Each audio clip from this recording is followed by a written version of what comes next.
안녕하세요. 세브란스병원 정신건강학과 강민재입니다. 흔히 거식증이라고 불리는 신경성 식욕부진증은 체중 증가에 대한 극심한 불안감으로 인해서 지나치게 저체중 상태를 유지하고자 하는 질환입니다. 많은 거식증 환자들은 극단적인 체중 조절, 식이 제한을 하기 때문에 저체중 상태인 경우가 많고, 따라서 무월경이나 저체온증, 저혈압, 섬액이나 탈모, 부종 등의 다양한 신체적인 합병증이 동반될 수 있습니다. 특히 전해질 불균형으로 인한 부정맥은 급사의 원인이 되기도 합니다. 따라서 처음 병원에 왔을 때는 키와 체중을 포함해서 기본적인 피검사나 소변검사, 심전도 검사 등을 통해서 전반적인 영양 상태를 면밀히 검토해야 하고, 이후에는 이러한 전반적인 영양 상태를 회복하기 위해서 전문적인 식이 치료가 필요합니다. 많은 거식증 환자들은 이러한 이상 식이 습관을 스스로 교정하기 어려울 뿐만 아니라 스스로 교정을 하려고 노력한다고 하더라도 이러한 신체적인 합병증이 동반된 경우가 많기 때문에 반드시 전문적인 치료가 필요합니다.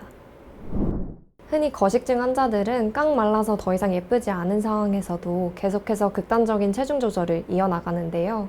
그러한 극단적인 체중 조절, 극단적인 다이어트 뒤에는 어떠한 심리가 숨어 있는지에 대해서 A양 사례를 통해서 설명드리도록 하겠습니다. 학구열이 높은 집안에서 태어난 A양은 어릴 때부터 시험을 망칠 때면 스스로를 쓸모없는 사람이라고 여기곤 하였습니다. 이러한 수치심은 완벽주의 성향으로 이어지곤 하였고, A양은 사소한 것에 있어서도 규칙을 정하고 이를 강박적으로 따르려고 굉장히 노력하는 편이었습니다. A양은 원하는 대학교에 입학하지 못하게 되자 스스로를 쓸모없는 사람이라고 더욱더 여기고, 본인 스스로에 대한 수치심, 혐오가 더욱 커져만 갔습니다.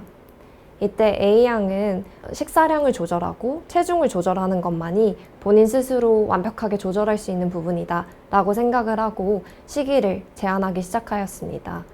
이처럼 많은 거식증 환자들은 완벽주의 성향을 가진 경우가 많습니다. 흔히 환자들은 본인 스스로에 대한 부정적인 사고와 혐오, 그리고 거기에 더해진 억압된 불안이나 트라우마가 이러한 완벽주의 성향이나 강박적인 모습으로 이어지곤 합니다. A양에서와 같이 이렇게 식사량을 조절하고 체중을 조절할 때만큼은 이것만큼은 내가 완벽하게 조절할 수 있는 것이다 라는 생각에 안도를 했던 것입니다. 따라서 체형과 체중에 지나치게 집착을 하게 되고, 거울에 비친 본인의 모습을 계속해서 확인하고, 또 식사 규칙에 있어서도 조금만 틀어져도 자기 조절을 못한 것이라는 증거로 삼고 자책을 하곤 합니다. A양과 같이 부모로부터 지나치게 통제를 당하고 있다든지 간섭을 받고 있다고 생각이 들 때, 또는 학업이나 주변 친구들 관계에서 이러한 주변 환경들이 본인 통제 밖에 벗어났다고 생각이 들 때 식사량을 제한하고 체중을 조절하는 걸 통해서 통제감을 느끼곤 합니다. 대개 이러한 환자들은 우울이나 불안, 자존감 저하, 분노, 공허감 등 다양한 감정들이 동반되곤 합니다. 거식증 환자의 치료는 가장 중요한 것은 건강을 회복하는 것입니다. 많은 거식증 환자들은 극단적인 체중 조절을 통해서 저체중 상태를 유지하고 있기 때문에 전해질 불균형을 포함한 다양한 신체적인 합병증이 동반될 경우가 많습니다. 따라서 이러한 것들을 교정하는 게 가장 중요한데요. 이런 과정 중에서는 체중이 조금씩 증가할 수밖에 없습니다. 이때 많은 거식증 환자들은 불안감을 보이기도 합니다. 이러한 불안감에 대해서도 함께 다루어야 하는데요. 이에 대해서 충분히 공감을 하고 면담을 진행해야 될 뿐 아니라 환자가 갖고 있는 인지적 오류나 혹은 억압된 트라우마에 대해서도 충분히 이해를 하고 면담을 진행하고, 또 환자가 잘못된 의학 지식에 기반해서 잘못된 신념을 갖고 있진 않는지를 확인하고 이를 교정해 나가는 것이 중요합니다. 이때 가장 중요한 것은 거식증 환자들의 자기 통제권을 충분히 존중하는 것입니다. 무조건적으로 의사가 하자는 대로 따라하라고만 한다면 치료는 성공할 수 없습니다.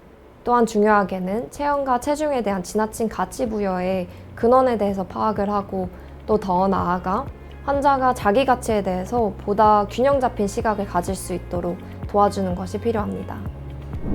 지나치게 저체중 상태를 유지하기 위해서 극단적으로 식이를 제한하거나 강박적으로 운동을 하거나 변비약을 일상적으로 사용하게 되는 경우가 잦다면 한 번쯤 신경성 식욕부진증, 거식증을 의심해보고 정신건강의학과에 방문하여 보다 전문적인 진단과 치료를 받는 것을 권유드립니다.